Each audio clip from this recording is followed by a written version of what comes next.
Hola, ¿qué tal? Muy buenas tardes, muy buenas noches. Gracias por conectarse a esta transmisión. Bienvenidos a Vida para las Naciones Mérida. Hoy vamos a seguir hablando de un tema muy importante que es la unidad. Estamos viendo las 7 dimensiones de la unidad. Y en esta semana vamos a ver que debemos recurrir como cuerpo a un Señor. Y esto quiere decir que vamos a estar en unidad de gobierno. Repite conmigo, unidad de gobierno. Unidad de gobierno. Ok, entonces tenemos un amo, tenemos un Señor, tenemos alguien a quien rendirle cuentas, a un líder, y este es Jesús. En semanas anteriores hemos visto que tenemos la capacidad de ser un cuerpo, tenemos la capacidad igual de guiarnos por un mismo espíritu, tenemos la capacidad de tener la misma esperanza, la misma meta, el mismo propósito, y aquí esta semana vamos a ver que vamos a tener un Señor, una unidad de gobierno. Amén.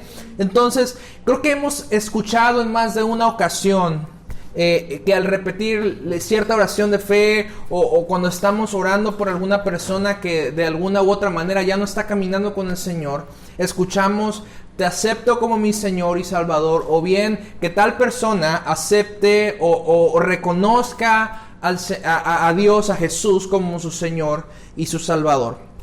Entonces, entender la parte de Jesús como Salvador creo que es más sencillo, porque comprendemos su sacrificio y sabemos de una u otra manera qué es lo que hizo por nosotros en la cruz. Creo que eso nos queda claro. Nos queda claro que Él vino a la tierra, que no le importó seguir teniendo esa posición como Dios, esa unidad con el Padre, sino que se despojó de su deidad y se hizo carne, estuvo con nosotros, estuvo en la tierra y cumplió el propósito de vivir sin pecado para dejarnos un modelo.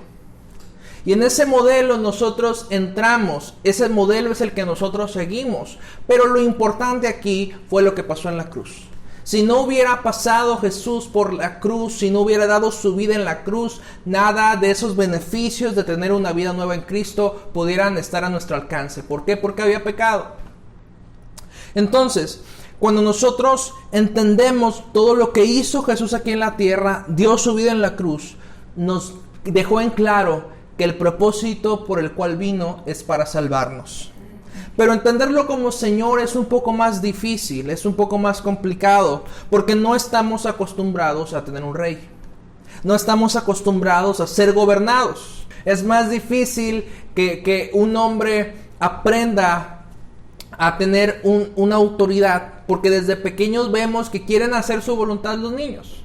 Desde pequeños vemos que le dicen no al papá, no se quieren bañar, no quieren comer, llegan a esa etapa de rebeldía, digámoslo así. Entonces creo que esta etapa es fundamental para corregir al niño, para corregir en su caminar a este niño que más adelante va a ser un adolescente, un joven, un adulto, y si no se le pone un límite a esa rebeldía, entonces va a ser muy difícil que esta persona sea un buen ejemplo, que esta persona cuando crezca sea realmente un líder, sea alguien que siga igual a otros, o sea, no solamente un líder, sino también un seguidor. Entonces, estar bajo autoridad es lo que necesitamos aprender muchas veces, y es algo a lo cual no estamos acostumbrados. ¿Por qué? Porque si no estamos acostumbrados a un rey, estamos igual acostumbrados a una democracia corrupta. Entonces, entenderlo como Señor, entender la faceta de Jesús como Señor es a veces complicado, porque no estamos acostumbrados a un rey. Estamos acostumbrados en Occidente, aquí a que se nos haga normal una democracia corrupta, y muchas veces nuestra opinión como ciudadanos no importa. Se supone que en el gobierno democrático la voz del pueblo es la que manda, pero estamos mal acostumbrados a que no estamos tomando la responsabilidad por nuestra sociedad. Si algo malo pasa, no es culpa de nosotros, es culpa del gobierno. Entonces, de esa misma forma, al no entender que un rey es soberano, al no entender la faceta de Dios como Señor, la faceta de Jesús como Señor, y al tener un mal ejemplo de gobierno en la tierra, se nos hace muy fácil reclamarle a Dios. Se nos hace muy fácil reclamar cuando las cosas no están bien. Se nos hace muy fácil reprocharle a Dios cuando las cosas no salen como tú las planeaste. ¿Por qué? Porque muchas veces se oponen al plan de Dios para tu vida. Entonces, ¿qué es la soberanía?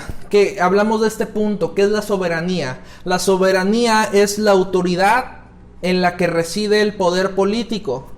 O sea, es representado por una persona o por un organismo. Es el que decide. Es la autoridad suprema en un gobierno. Pero hay otra manera de ver la soberanía, que es un gobierno propio de un pueblo o una nación en oposición al gobierno impuesto por otro pueblo o por otra nación. Para que lo entendamos, es el mexicano, es el grito de guerra. No vamos a dejar que otra nación nos pisotee de la misma forma que no podemos dejar que las tinieblas gobiernen en la iglesia. Esa es la soberanía. Son principios, son decretos, es la voz de Dios hacia guardar el pueblo, el corazón de aquellos que son el pueblo de Dios. ¿Para qué? Para que no sean contaminados con cultura externa a la que es del reino. Entonces, la soberanía no solo es, no se ve como, o no se debería ver como una dictadura, como un Dios que es tirano, sino como un Dios que protege a su pueblo. ¿De qué? De la destrucción. ¿De qué? De la misma muerte. Entonces, sin dudar, nuestro Señor Jesús es el que va a tomar las decisiones. Pero en esta segunda definición de lo que significa la soberanía, vemos que es para que ningún otro gobierno ejerza autoridad sobre nosotros, sea de este mundo o sea del infierno. Entonces, si Jesús es mi Señor, entonces deberíamos tener claro cuál es nuestra labor y cuál es nuestro objetivo de pertenecer a este reino. Entonces, lo que diga el Señor es el dictamen final, no puede variar, no está sujeto a la opinión del público, no está sujeto a la opinión de los gobernados. Es la opinión del gobernante y es una decisión final, es un dictamen final. ¿Por qué? Porque estamos bajo su gobierno, estamos incluidos dentro del reino. No podemos negociar. Y estamos acostumbrados a negociar. Estamos acostumbrados a que se haga lo que nosotros queremos. Estamos acostumbrados a recibir únicamente los beneficios y no tener un compromiso real. Pero esto tiene que cambiar. Repite conmigo, tengo que cambiar. Tengo que cambiar. No puedo negociar. No puedo negociar. Entonces, este es el camino. Tenemos que seguir avanzando. No hay más opciones y es un privilegio poder escuchar la voz de Dios. Y es una bendición obedecer. Repite conmigo, es un privilegio escuchar su voz. Y es una bendición obedecerlo. Quiero retomar lo que estuvimos hablando la semana pasada acerca del área de pecado. Y quiero enfocarme ahora en lo que dice Gálatas. La carta a las personas de Galacia, los Gálatas, comienza hablando directamente acerca de que las buenas noticias que traía Jesús eran las noticias de un nuevo pacto, de una nueva relación. Y quiero que entiendas, un pacto no es nada más por un ratito. Un pacto no es unos meses, un pacto no es unos años, un pacto es para toda la vida. Y Dios estableció con nosotros un nuevo pacto. Dios estableció esto ¿para qué? Para que trascendiéramos. Dios quitó toda la interferencia que había para acercarnos a Él y nos dio un nuevo pacto, nos dio una nueva alianza, un nuevo convenio. ¿Para qué? Para recibir su herencia. Recordemos que cuando el hombre pecó, que cuando Adán y Eva fallaron, hubo una separación de la presencia de Dios. Hubo una separación entre el diseño del hombre y el diseño de Dios, que se unieron esos diseños hasta la cruz. Hasta que Cristo resucita, se unen esos diseños del hombre con Dios y entonces el hombre puede tener una nueva vida. Amén. Amén. Entonces, Dios habla a través de Pablo acerca de este nuevo pacto y esta nueva forma de vida que tienen. ¿Para qué? Para que la herencia de Jesús sea una realidad en nosotros. Entonces, habla literalmente de que somos adoptados como hijos de Dios para tener la herencia de Dios, la herencia de Jesús. Pero para este punto debemos entender que todo lo que era contrario y lo que nos impedía acercarnos a Dios se quitó cuando Jesús pagó el precio. Se quitó cuando Jesús dijo, consumado es. No se tiene que hacer nada más, únicamente creer, únicamente ser obediente, únicamente entrar bajo este señorío, entrar bajo este gobierno. Y literalmente, ¿sabes qué hizo Jesús? Tomó tu lugar y tomó mi lugar. Tomó nuestro lugar en la cruz. Lo que nos correspondía, esa muerte que nos correspondía a causa del pecado, Él la llevó. Él cargó con todos nuestros pecados en la cruz. Y por eso es que nosotros ahora podemos pertenecer al reino. Pero necesitamos un Señor. Necesitamos alguien que nos gobierne. Entonces, el detalle aquí con los Gálatas era que se centraron en cosas pasajeras. Se secaron en crear requisitos. ¿Para qué? Para decir que son hijos de Dios. Seguir con la tradición por encima de estar a cuentas con Dios. Aquí le debatían mucho acerca de la circuncisión, que si era circuncisión, que si no era circuncisión, pero esas eran cosas que eran externas, que eran parte de una tradición, pero no hacían que las personas trascendieran. No hacía que las personas trascendieran. Estaban siguiendo una tradición, fue algo que estableció Dios, pero que no era indispensable para tener salvación. Entonces, aquí lo que está abordando Pablo es a un pueblo religioso, a un pueblo que quería proponer estándares, requisitos humanos para poder agradar a Dios. Pero ser religioso, repite conmigo, ser religioso es vivir en esclavitud.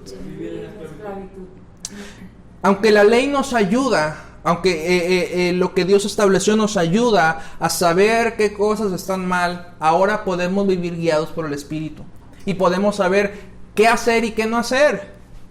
Por eso Pablo nos dice aquí en Gálatas 5. Quiero que me acompañes por favor a Gálatas 5. Vamos a leer varios pasajes dentro de este mismo capítulo.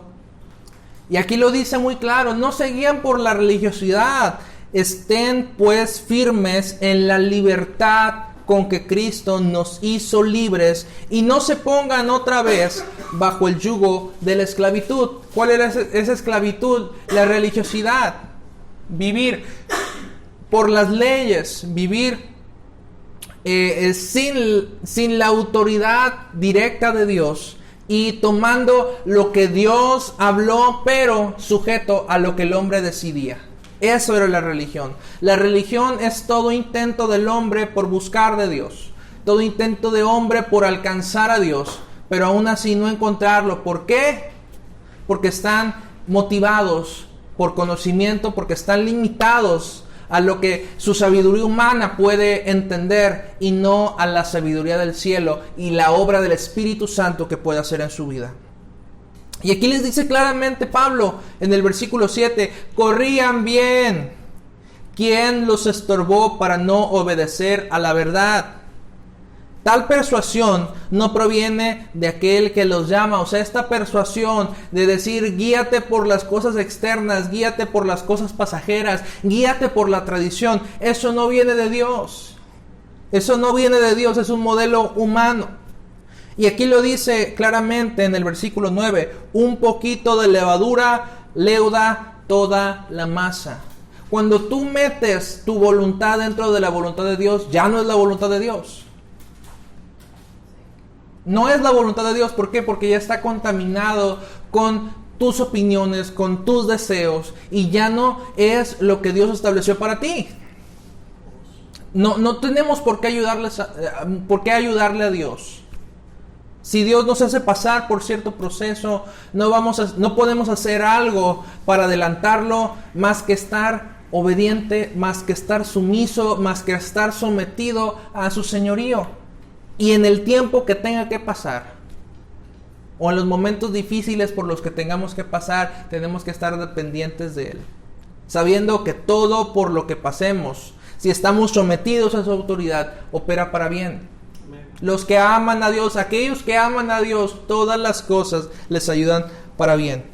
Pero si nosotros metemos algo de nuestra carne, algo de nuestra cosecha, entonces la masa se leuda. El propósito principal se cambia y entonces comenzamos a hacer, tal vez poco a poco, la obra que nosotros queremos y no la obra que Dios quiere para nosotros.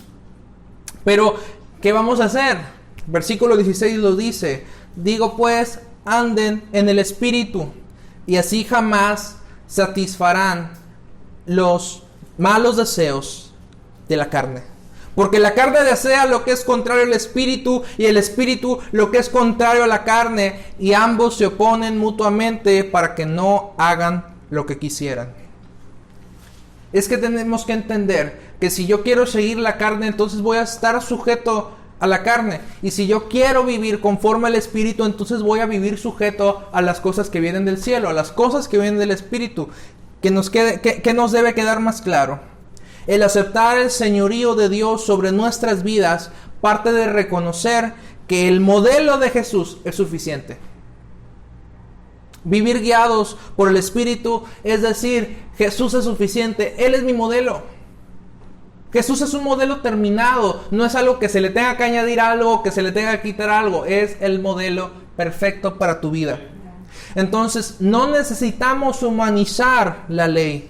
No necesitamos querer cambiar o querer hacer una fórmula concreta para poder alcanzar a Dios. 3 aves nuestros y 4 padres Marías. No, no se trata de eso. No se trata de eso. Necesitamos ser guiados por el Espíritu únicamente, no proponer algo o la mejor forma para cumplir lo que Dios ha establecido.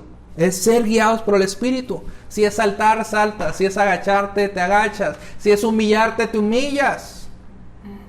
Claramente no podemos darle lugar al pecado en nuestras vidas si tu Espíritu te está guiando, si el Espíritu Santo está guiando tu vida. En resumen, si vivo sin someterme a Jesús como mi Señor, voy a ser presa del pecado. Voy a estar esclavizado al pecado. Lo dice Santiago 1. Santiago capítulo 1 versículos 14 y 15. Lo vimos la semana pasada. Pero cada uno es tentado cuando es arrastrado y seducido por su propia pasión o su concupiscencia. Luego esa pasión, después de haber concebido, o sea, una vez que esa pasión se hace real, da luz al pecado. Se consuma el pecado. Y el pecado, una vez llevado a cabo, engendra la muerte. Da luz a la muerte. En Romanos 6 aclara este punto un poco más. Que vamos a ser presa del pecado, que vamos a ser esclavos del pecado. Romanos 6, capítulo 6, versículo 16. Dice: ¿no saben que cuando se ofrecen a alguien para obedecerlo como esclavos, son esclavos del que obedecen?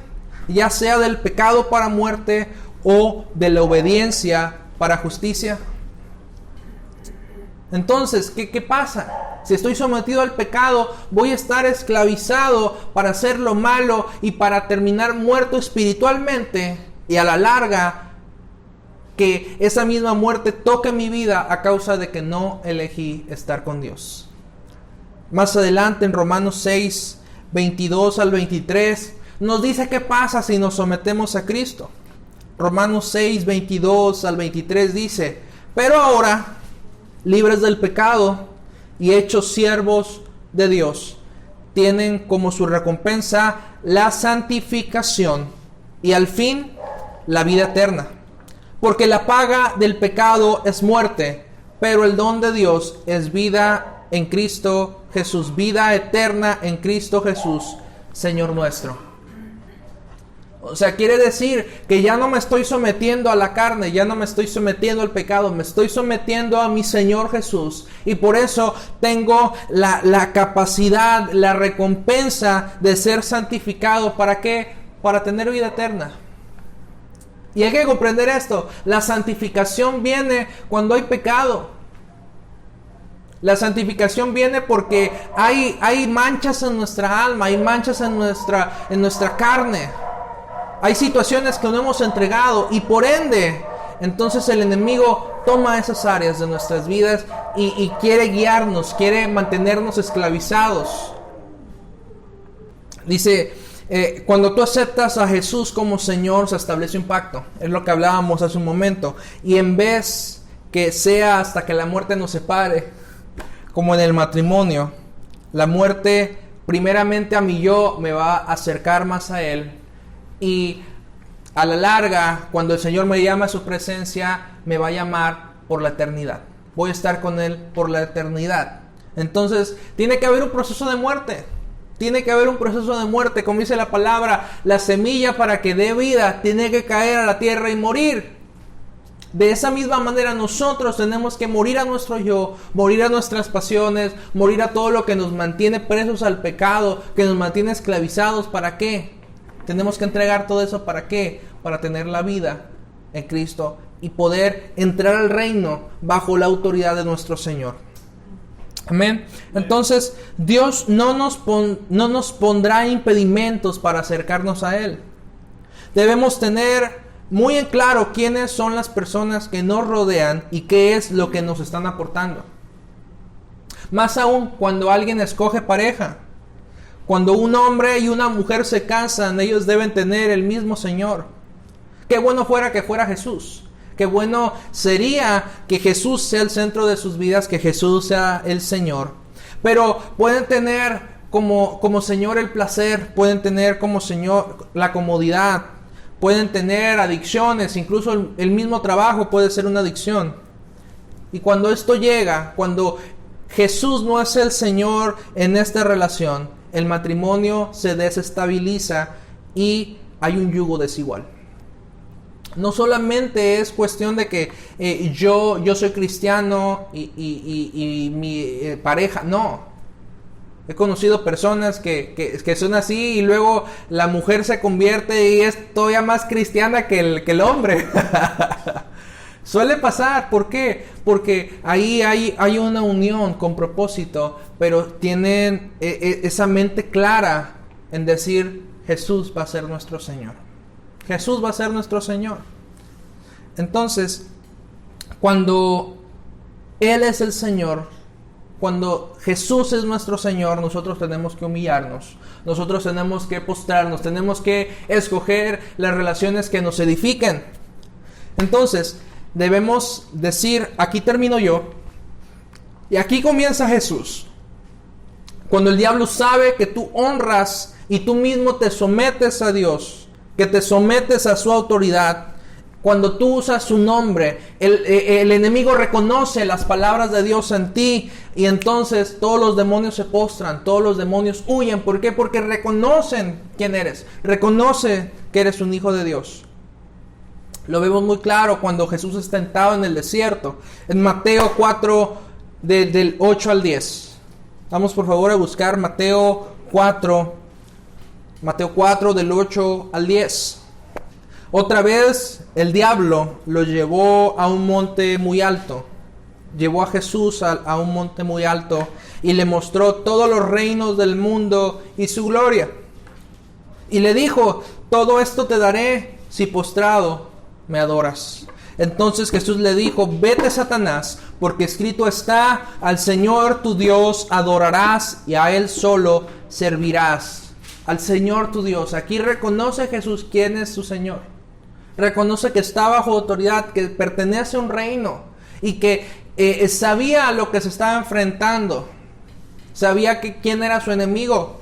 Sabía qué palabras decirle a Satanás. Pero lo más importante, sabía que nada, ni los reinos del mundo, ni la gloria de esos reinos podía sustituir la gloria que tenía como un hijo de Dios, como un heredero del cielo. Y eso es lo que tú y yo debemos tener en claro.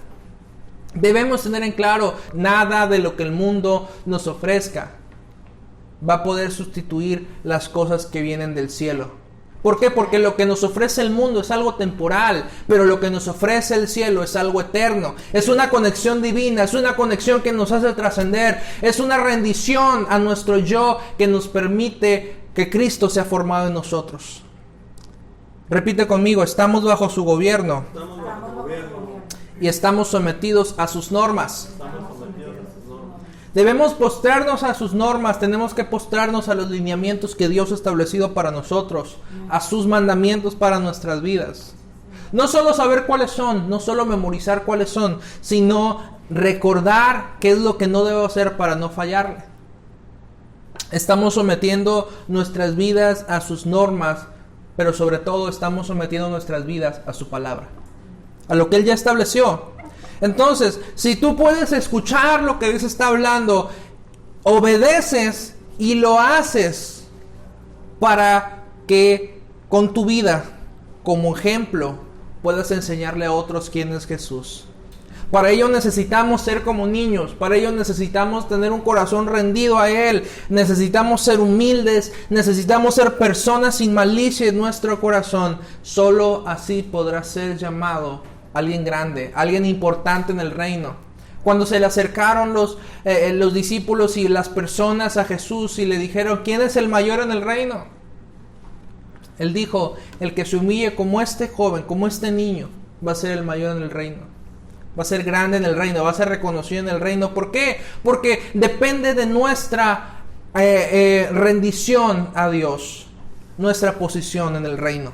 Entre más rendidos y entre más, mejor dicho, entre menos seamos y más sea Dios, más extensión vamos a tener en el reino. Nosotros necesitamos extender nuestra visión. Porque muchas veces el tamaño de la visión que Dios tiene para nuestras vidas no encaja en nuestra mente.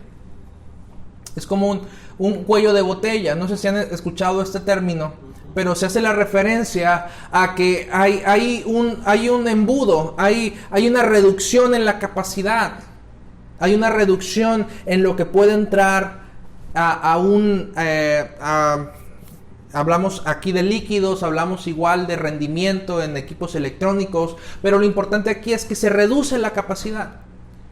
Se reduce la capacidad de transferencia, se reduce la capacidad en la cual se puede contener algo. ¿Por qué? Porque hay una reducción. Hay físicamente algo que es menor, y así pasa muchas veces con nuestra mente. Es como si tuviéramos un embudo. Tiene que ser una línea directa, no puede haber embudos. Así como viene del cielo, tenemos que expandir nuestra visión, tenemos que expandir nuestra mente. ¿Para qué? Para poder recibir lo que Dios quiere darnos. Aquí lo dice claramente, Ezequiel 36, 26 y 27. Es que, pastor, tengo miedo de que las cosas no sucedan como Dios quiere. ¿Cómo le voy a hacer? ¿Cómo le tengo que hacer para renovar mi mente? ¿Cómo le tengo que hacer para que Dios me utilice? ¿Cómo le puedo hacer para tener una conexión con Dios? ¿Qué puedo hacer? Ríndete y acéptalo como tu Salvador, pero principalmente como tu Señor. Ezequiel 36, 26 y 27 dice, les daré un nuevo corazón y pondré un espíritu nuevo dentro de ustedes y quitaré de su carne el corazón de piedra y les daré un corazón de carne. Pondré mi espíritu dentro de ustedes y haré que anden según mis leyes y que guarden mis decretos y que los pongan por obra. Esa es la condición. Yo tengo que estar humillado. Yo tengo que aceptar a Jesús como mi Señor y someterme a su autoridad para que mi corazón sea renovado. Él es el que va a hacer la obra. Yo por mi propia cuenta no puedo. Necesito de Él para que haya una renovación completa en mi vida por medio de su Espíritu.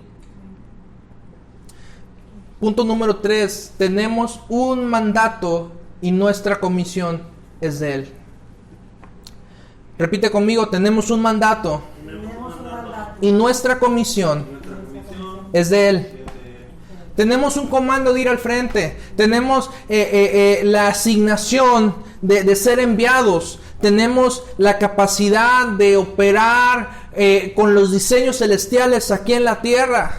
Y Él aprueba esa asignación para nuestras vidas. Somos un ejército, somos un grupo de personas que generan cambios, somos agentes de cambios, somos embajadores del reino, tenemos una conexión con el cielo que nos hace traer los cielos a la tierra.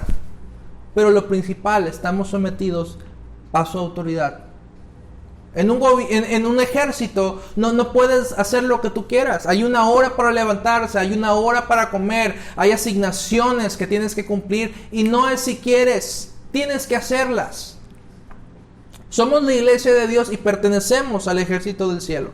Somos parte del ejército que Dios está utilizando este tiempo para deshacer las obras del enemigo. Cuando tú dices, Jesús es mi Señor, hay que examinarnos. Porque lo podemos decir, lo podemos hablar muy bonito, pero tenemos que examinar nuestro corazón. Tenemos que preguntarnos, ¿estoy bajo su gobierno? ¿Tengo su mandato así como Él me comisionó? ¿Lo he alterado? ¿Estoy haciendo lo que yo quiero? ¿Estoy yendo al frente haciendo lo que Él me llamó a hacer? Si no, tú no puedes llamarlo Señor. No puedes llamar Señor a alguien que no obedeces. Muchos dicen Señor, Señor, pero ellos no están haciendo la voluntad de Dios. Ellos no pueden entrar al reino y ellos ni siquiera saben lo que significa pertenecer al reino. ¿Por qué? Porque no están haciendo lo que Dios quiere. Mateo 7, 21 al 23. Mateo 7, 21 al 23. Nos dejen claro, o más en claro este tema. Es algo fuerte. Mateo 7, 21 al 23 dice, no todo el que me dice Señor, Señor entrará en el reino de los cielos, sino el que hace la voluntad de mi Padre que está en los cielos. Muchos me dirán en aquel día, Señor, Señor, no profetizamos en tu nombre echamos fuera demonios, y en tu nombre no hicimos muchas obras poderosas. Entonces yo les declararé, nunca los he conocido, apártense de mí, obradores, hacedores de maldad. Es algo muy fuerte, pero es muy cierto. Si yo no me someto a la voluntad de Dios y si yo no estoy cumpliendo la voluntad de Dios en mi vida o estoy siguiendo sus lineamientos para este tiempo, entonces voy a estar limitado en mi humanidad por no pertenecer al reino, por no entrar a esta dimensión gloriosa que es el reino de los cielos.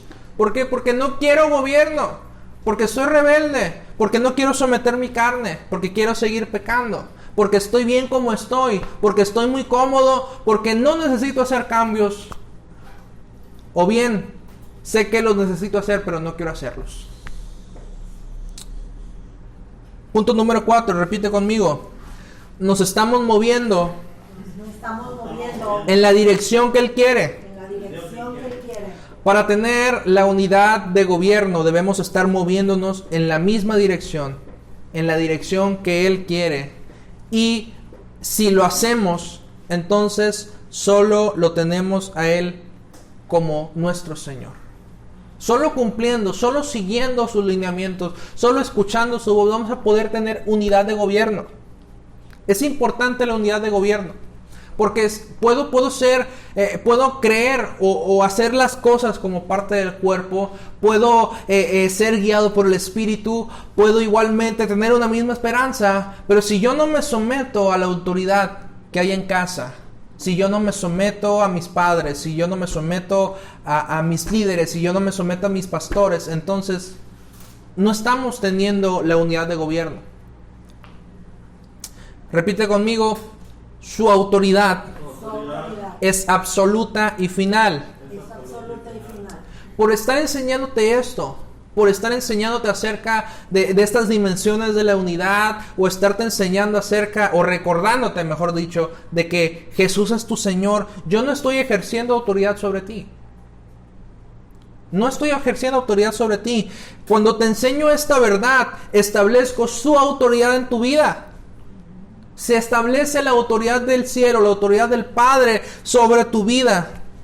Esta es la manera apropiada de trabajar. Como pastor, a veces sería muy fácil manipular a las personas por los milagros en los que Dios me usa, por la palabra de ciencia o por la profecía que puedo soltar sobre tu vida. Se puede ejercer autoridad de esa manera, pero no es la manera apropiada. Eso solo va a traer decepción a los corazones. Entonces, cada don que Dios nos da es algo de Él. La unción que recibimos es de Él. La revelación, la sabiduría, el entendimiento que podemos tener es un don y le pertenece a Dios.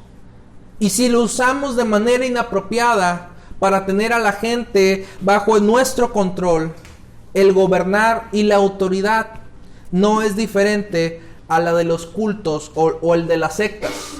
No ejercemos nuestra propia autoridad. Guiamos, exhortamos, pero no es nuestra autoridad, es la autoridad que Dios nos dio, que Dios nos regaló, es la posición en la cual Él quiso que nosotros estuviéramos. Es por gracia, no es por méritos. Entonces, a lo que quiero llegar y repetirte nuevamente, que lo que hacemos es mostrar la grandeza de Dios, pero orientando a todos a que lo vean a Él, y su Señor sea Él, no nosotros. Su autoridad es absoluta y es final. Necesitamos ser buenos ejemplos. Necesitamos estar con nuestros corazones rendidos para que el ego no nos gane, para que el orgullo no nos gane, para que el que seamos personas públicas o reconocidas no nos gane. La libertad de las personas para escoger nunca debe perderse. Tú eres libre para escoger. Dios te dio libre albedrío. Tú puedes escoger qué es bueno para ti o qué es malo para ti. Tú puedes escoger vivir con Dios o vivir sin Dios. Jesús predicó con autoridad. Jesús habló con autoridad. Pero Él no los detuvo bajo su reinado. Jesús hablaba del reino, pero Él no les decía, no, este es el reino, tú tienes que quedarte aquí, te veo a tal hora, te veo esto, te veo aquí, te veo... No era esa su manera de reinar, no era esa su manera de gobernar. Él echó fuera demonios con autoridad. Aún así, Él no controló a aquellos a quienes ministró. Él sanó a 10 leprosos, pero solo uno regresó. Cristo es nuestro modelo, y entre más vivamos y ministremos como Él, estaremos más seguros. ¿Por qué? Porque la gente te puede seguir por los milagros, la gente te puede seguir por el dinero que tengas, la gente te puede seguir por la unción que tengas, pero no reconocer la autoridad de Dios en tu vida, sobrepasarte a como ellos quieran, pero igualmente endiosarte, no darle la gloria a Dios por algo que hizo a través de ti, sino dártela a ti. Y eso es un peligro. Entonces, nosotros ejercitamos autoridad en el ministerio para traer a todos bajo la autoridad de Cristo. Si la gente se somete y viene bajo tu autoridad, eso es un privilegio. Salirse debajo de la autoridad delegada es su libertad, no es un privilegio. Es libre. No es un privilegio. No es un privilegio. Es la libertad que se tiene para elegir. Entonces, si nos rodeamos de gente que no quiere venir bajo la autoridad de Cristo, estaremos siempre en conflictos y estaremos avanzando con disfuncionalidad. ¿Por qué? Porque recordemos que ser parte del cuerpo, una unidad de operación, requiere que sepamos que debemos funcionar bien juntos. No hay otra forma. Debemos funcionar bien juntos. No podemos ponernos trabas. No podemos estar en conflictos, en dimes y diretes, en situaciones que den desacuerdos, que sean malos entendidos. No podemos estar así. ¿Por qué? Porque lo que necesitamos entender es que todos estamos bajo la misma milicia. Tenemos rangos, pero estamos bajo la misma milicia. Militamos en la misma fe. Respondemos a un mismo Señor. Aquellos que saben someterse a Dios por sí mismo, saben cómo someterse a figuras de autoridad. ¿Por qué? Porque somos embajadores aquí en la tierra. Porque igual Dios delegó autoridad sobre nosotros. Entonces, los que saben someterse a figuras de autoridad, saben que van a estar protegidos. ¿Por qué? Porque hay un linaje, hay una asignación, hay una autoridad delegada que da protección. No podemos ser jinetes sin cabezas, no podemos estar haciendo lo que queremos. Tenemos que rendirle cuentas a alguien, tenemos que responder al llamado de alguien que Dios ha puesto sobre nosotros. Pero principalmente el llamado que Dios ha puesto en nuestras vidas, la asignación que Dios ha puesto en nuestras vidas. Entonces, ¿por qué debemos entender la autoridad de Dios? ¿O para qué debemos entender la autoridad de Dios? Nosotros lo representamos a Él aquí en la tierra como embajadores. Todo lo que hacemos debe reflejarlo a Él y a su naturaleza. Debe reflejar su carácter, debe reflejar su vida. Entonces yo debo vivir una vida que te recuerde a Jesús. Necesitamos vivir vidas que recuerden a otros a Jesús.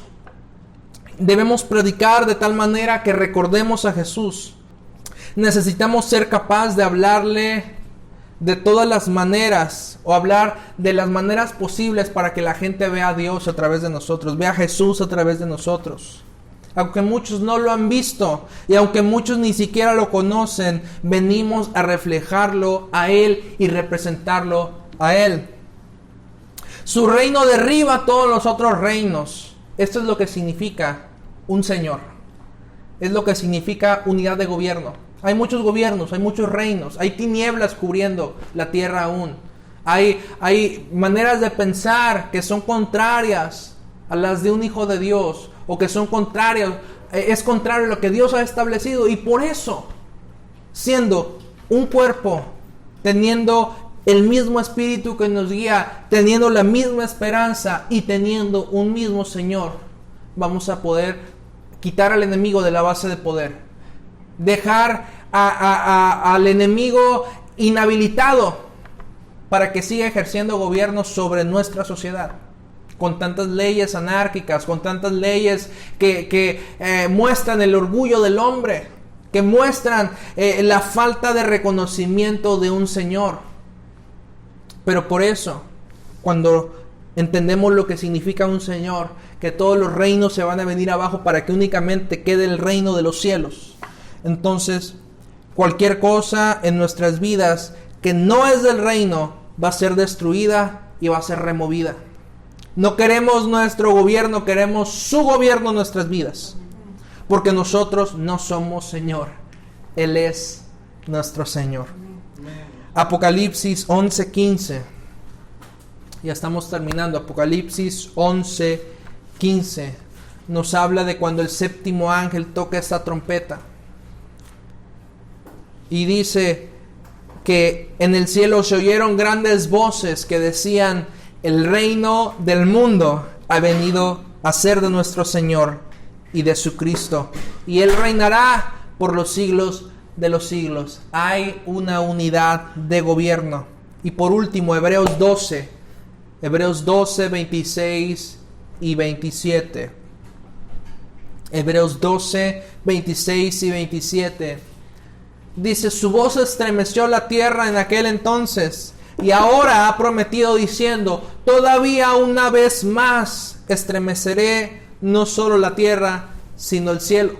Y la expresión todavía una vez más indica con claridad que será removido todo lo que pueda ser sacudido, como las cosas creadas, para que permanezca lo que no puede ser sacudido. Vamos a heredar un reino inconmovible. Vamos a heredar un reino que no tiene fin. Vamos a heredar un reino que pertenece a los hijos de Dios y que establece el gobierno sobre todo y sobre todos. Padre, en este momento te agradecemos porque nos has hecho ver que necesitamos reconocerte como Señor. Constantemente, todos los días necesitamos que tú seas nuestro Señor, que tú guíes nuestros pasos, que tú establezcas tu reino en nuestras vidas, porque te hemos dejado hacerlo. Porque, Padre, nuestra disposición en nuestro corazón es agradarte. Y sobre todas las cosas, sobre nuestra voluntad, sobre nuestros deseos, sobre nuestros sueños, sobre nuestras pasiones, Señor. Queremos reconocerte como nuestro Señor. Queremos que vengas a gobernar nuestros corazones. Queremos que vengas a limpiar nuestras vidas. Porque ciertamente hay contaminación por personas de las cuales nos hemos rodeado, por igual cosas que nosotros hemos dejado entrar a nuestras vidas. Y te pedimos perdón, Señor. Si hemos sido presas del pecado, Señor. Si, Padre, lo que el deseo que había en nosotros dio a luz el pecado, y el pecado dio a su vez a la luz muerte, Dios. Queremos pedirte perdón porque no supimos reconocer esa tentación del enemigo. No supimos reconocer la maldad que había en nosotros, Señor, pero hoy lo reconocemos y te pedimos que limpies lo más profundo de nuestro corazón. Queremos que si nuestras manos están manchadas, si nuestros pies son presurosos para correr al mal, si ha habido sangre de inocentes derramada, Señor, si ha habido, Señor, ojos altivos, lengua mentirosa, corazón que maquina, pensamientos inicuos, si ha habido pies presurosos para correr al mal, si hemos sido testigos falsos que hablan mentiras, Señor, Padre, perdónanos. Perdónanos, Señor, porque esas son cosas que aborrece tu alma, son cosas que aborreces en lo más profundo, Dios. Perdónanos, Padre Santo, si hemos vivido conforme a lo que este mundo ofrece y no a lo que tu reino nos da, Señor. Perdónanos, crea en nosotros un corazón nuevo y renueva, Señor, un espíritu recto dentro de nuestras vidas, Señor. Renueva toda esa porción que hemos recibido de ti, Señor. Fortalécenos en nuestro espíritu, Señor, para poder ser personas íntegras, personas leales, personas de honor, personas, Señor, que representan tu reino y representan tu obra en esta tierra, Señor. Reconocemos que tú eres nuestro Señor, Dios, y que estamos sometidos bajo tu autoridad, Dios, para que hagamos únicamente lo que te agrada y no lo que nosotros queremos hacer, Señor. Nos quitamos todo prejuicio, nos quitamos todo lo que creemos que es el reino y todo lo que significa el reino, Señor. Nos quitamos todo eso que no tiene que ver contigo, Señor. Te pedimos que hagas esa obra en nuestras vidas, Señor, que quites todo lo que pueda ser quitado para que únicamente quede tu reino inconmovible en nosotros, Señor, en el nombre de Jesús. Amén. Damos muchas gracias a Dios porque estuvieron con nosotros en esta reunión. Comparte este mensaje, que llegue a la vida de otros y que produzca ese cambio necesario para reconozcamos con nuestro corazón quién es nuestro Señor. Les mandamos un fuerte abrazo desde Mérida. Dios los bendiga. Nos vemos.